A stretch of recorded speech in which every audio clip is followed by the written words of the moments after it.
Dana White announced some huge fights last night. We have Merab versus Yan 2, and we have Pantoja versus Van, and then we also have Blachowicz Guskov, and then the people's main event, Henry Cejudo versus Petr Talbert.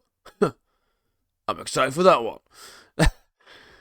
Let's start with Merab, because you've seen the title, and we need to have some really serious conversations now, and the harsh reality is, for some of the Jon Jones fans, is that Merab is going to surpass Jon Jones as the GOAT. When all's said and done, this guy will be the GOAT.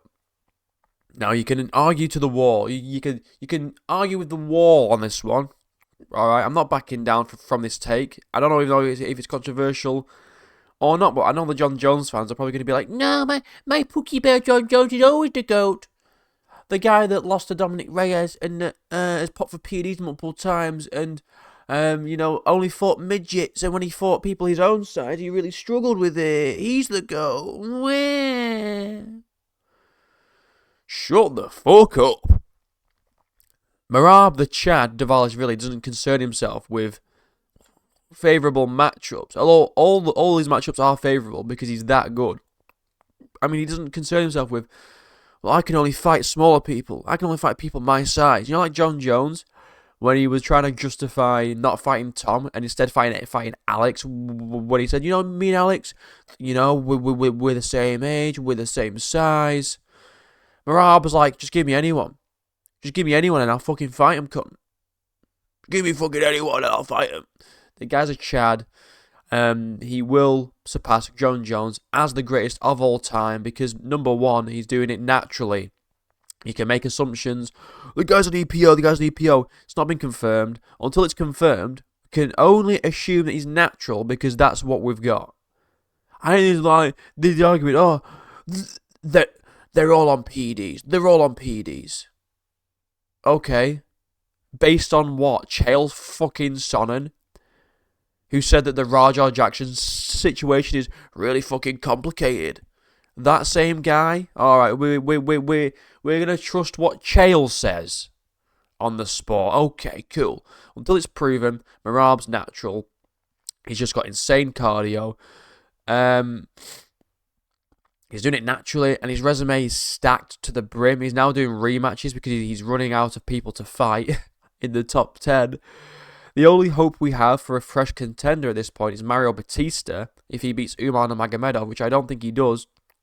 But it's not impossible. But if he does, that's a fresh matchup for Merab, who Merab will also beat. And then it's like, who else then? Who else at that point? Who else are we going to give to Merab? The only options are Pantoja or Volk. He doesn't want to move up and fight Volk, and Pantoja doesn't want to move up and fight Merab. So flyweight and bantamweight actually in the same situation now, where the champions are that dominant that they're going to have to start lapping the division or go down really low in the rankings to find someone. Maybe Merab could fight Song Yadong next. Or maybe he could fight... Fuck knows, man. I don't even know who he could fight next after this. I won't even be mad. I would be mad because I quite like Merab, but I wouldn't be surprised if he just called it. He just went, you know what, retiring. But he did say he wants to fight until he's 50, which obviously it's an exaggeration. But he wants to carry on fighting for a long, long time, which is good to hear. And also, the activity of Merab is unbelievable. This will be his 4th title defense in a year, I believe, or fourth title fight in a year.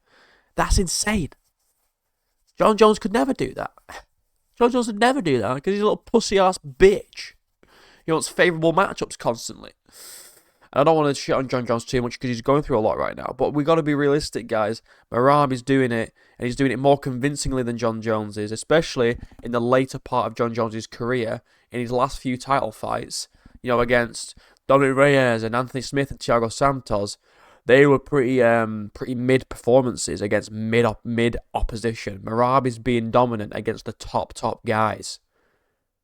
Dominic Reyes beat Jon Jones.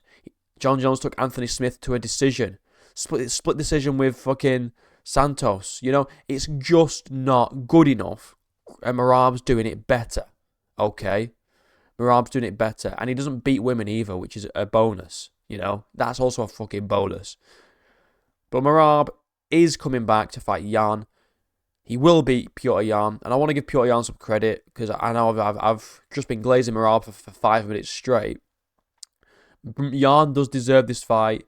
3-fight win streak, fighting contenders when he didn't need to. After he beat Figueiredo, he could have just sat out and been like, I want my title shot. Like Justin Gaethje, I want my title shot or I retire, like a big fucking baby.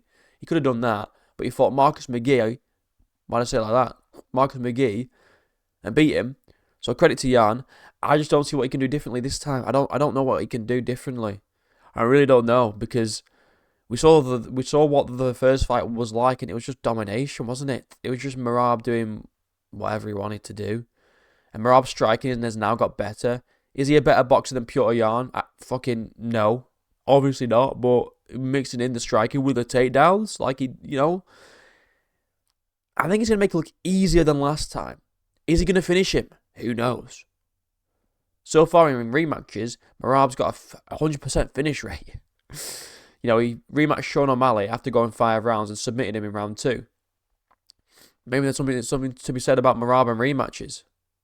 Come back to this if he does. If he finishes Petr Yan, come back to this. There's something to be said about Merab and rematches.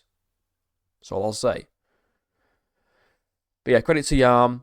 Working their way back up to the title. I would actually prefer Merab to win. I know people are going to be like, "What? You want Merab to win over Petr Yan?"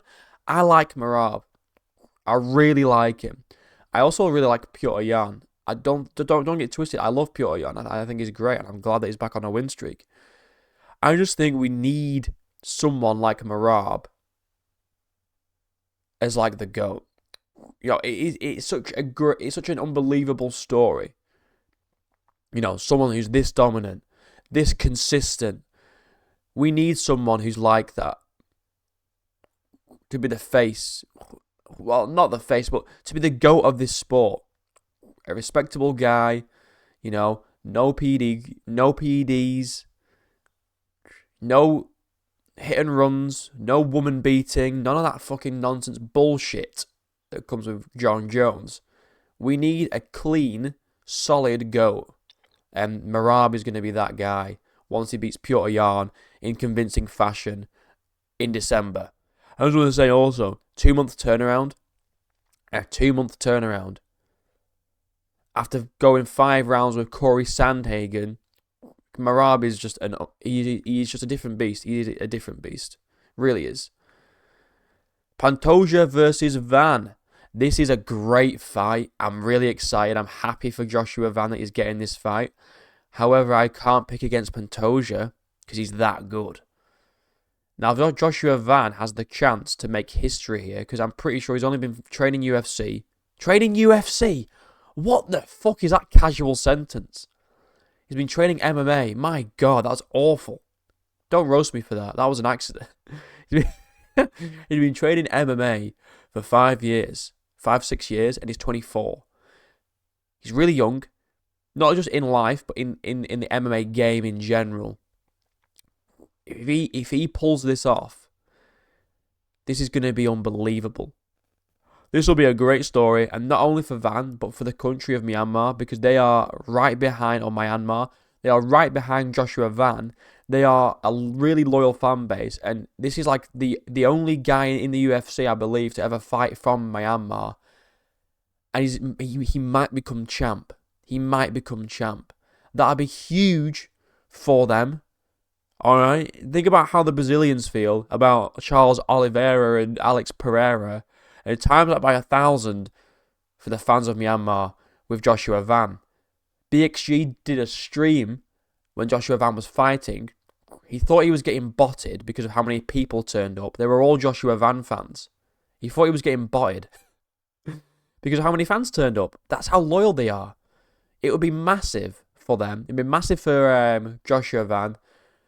It'd just be great, wouldn't it? If Joshua Van does win, he wins via decision. I don't think he knocks out Pantoja. His chin is too good. I think he'd win by decision. However, what I think is going to happen is, and me and BXG did a breakdown on members only. Go check that out. It's a great video.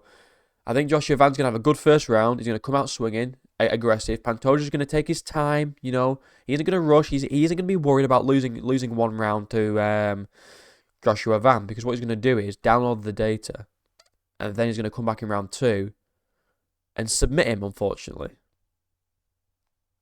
So it is. Pantoja is that guy. He's that good.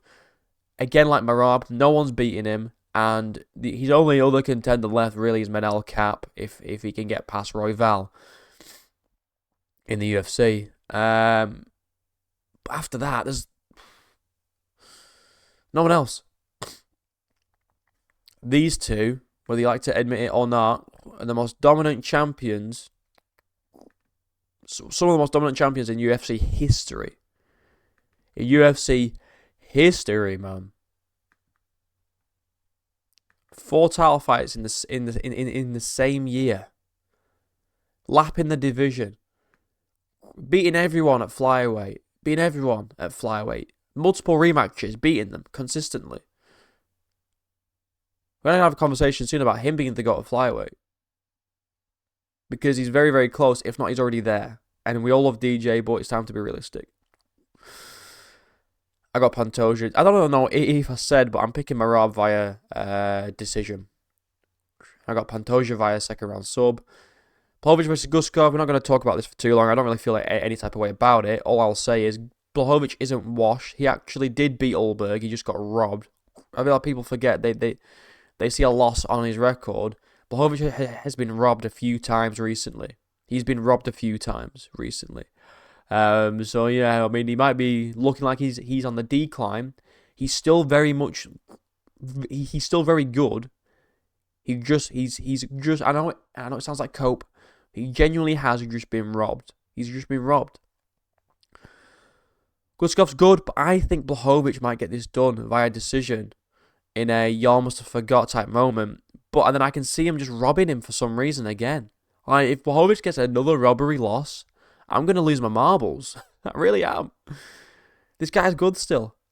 I mean, Guskov's dangerous. I just think Jan Blachowicz is he's still there. He's still there, guys. He's going to get this win. Okay, but I just want to move on to the fight of the evening. The people's main event. The midget versus the homosexual. Henry versus Talbert. This screams to me like Dana White wants Talbert ranked, and he's gone, who's the easiest ranked matchup? Because Henry Cejudo, since returning, I believe, hasn't won a single fight, but he's still in the top 10. So Dana's looked at the rankings and gone, right, I want Talbot ranked because he's my next guy. He's my next Sean O'Malley. I want him ranked. Who can I give him? No, not Batista. No, not fucking Marcus McGee. Henry Cejudo? Yeah, he's shit and washed. he's fucking washed as fuck. Let's get him in there with Talbot. Get Talbot in the rankings. That's what that screams like to me. Tell me I'm wrong, but that's what it seems like to me. That they just want Talbot ranked. They're giving him an old, washed Henry Cejudo to potentially get the win. But if Talbot loses to an old, washed Henry and he gets his first win in years, then just pack it up, bro, and go back to the pole dancing classes, because you ain't cut out for this shit, alright? Interesting. I don't know who's going to win this, because Talbot, he looked shit against Barcelos, but he looked good in his last fight against Felipe Lima. Henry's looked shit in most of his fights recently, but I don't know. I don't really care. I don't give a fuck. I'll be honest. This one's quite interesting. I'd like to see Jan Blachowicz actually get a win, and the judges give him a win. This is exciting. This is going to be a fucking barn burner for the short time it lasts. And this is Merab's just. He's the guy. You all need to accept he's the guy. He's the GOAT. He will be the GOAT. John Jones fans, suck it up and cry about it. Let me know what you guys think about this fight, these fights, this pay-per-view, finishing the year off strong to go into the Paramount deal. This all but confirms Volk is fighting in Perth, okay, in February, and the Ilia Poirier is probably going to fight on the first pay-per-view in January, which will probably get announced, I don't know, sometime after this card, maybe. I don't know. Don't know why they're not announcing it yet, but who knows? Guess we'll see. Like and subscribe, links are down below. Become a member today. Join the Discord server down below. Be a little burp. Until next time, I'll see you in a bit.